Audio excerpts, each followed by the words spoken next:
In this video, I describe Solus Domini, an integrated set of hex-crawl and dungeon crawl rules for solo D&D play.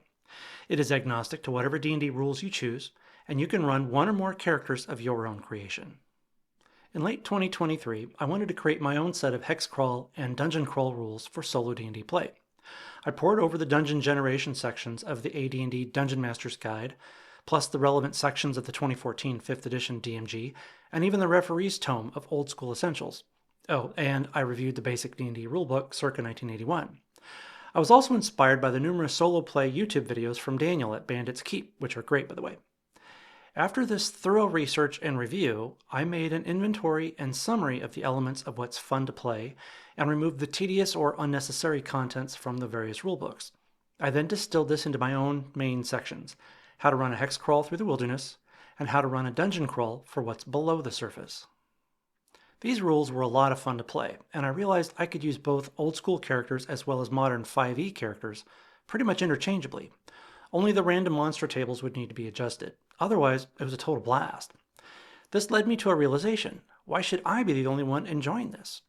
So I began a year-long process of playtesting and refining these rules and produced Solus Domini, a set of rules that will allow anyone to play solo D&D for both hex crawl and dungeon crawl action. And in case you're curious about the name, Solus Domini is Latin and roughly translates to God alone, implying that you're in control of your own choices. So here's my summary of how Solus Domini works. The rules are broken down into two sections: Solus Supra for hex crawl action and Solus Infra for dungeon crawl adventures. Solus Supra means alone above, and Solus Infra means alone below.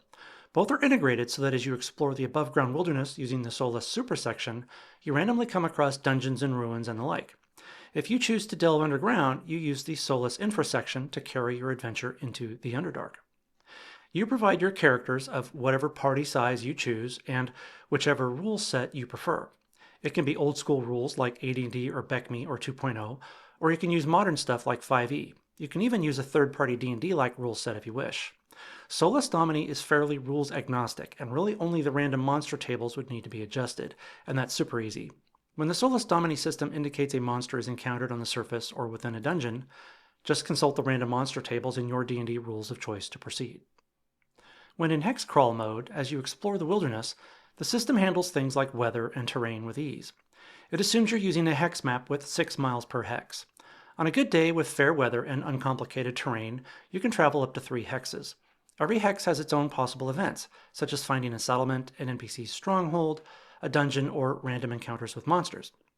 Rules cover things like rations and foraging, both of which are real concerns when in hex crawl mode.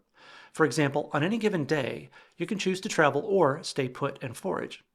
Starvation is a real thing and can cause a TPK if you don't keep your eye on it. Another way your party faces danger is when you encounter groups of monsters in the wilderness. Evasion rules handle everything from encounter distance, party size, and even terrain. In my own playtesting, and just when I run Solus Domini for the fun of it, I've had many tense moments when my party of adventurers encountered a large group and barely escaped with their lives. Once you go below ground, the Solus Infra or dungeon crawl rules do a really good job of generating a random dungeon with corridors and chambers and encounters and traps and tricks that actually make sense.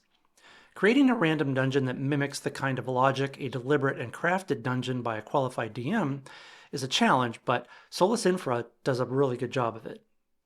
Dungeon crawling is where your characters will likely earn the bulk of their experience. You can use old school rules where gold equals XP, or more modern rules where killing monsters generates the bulk of your advancement. It's up to you. Overall, Solus Domini is a lot of fun. It's easy to learn, the instructions are practical and straightforward, and it's not overly long-winded with a bunch of fluff that gets in the way of you having fun. Solus Domini is a system that I still use today when I want to play D&D, but getting a group together isn't feasible or practical. I most often use it with Old School Essentials advanced rules, as the books are concise and I just prefer an old school playstyle. But I've run this game with 5e many times and it's just as much fun using modern rules. It's really just a matter of personal preference. Solus Domini is flexible. It's my hope that you enjoy playing Solus Domini as much as I do. Cheers.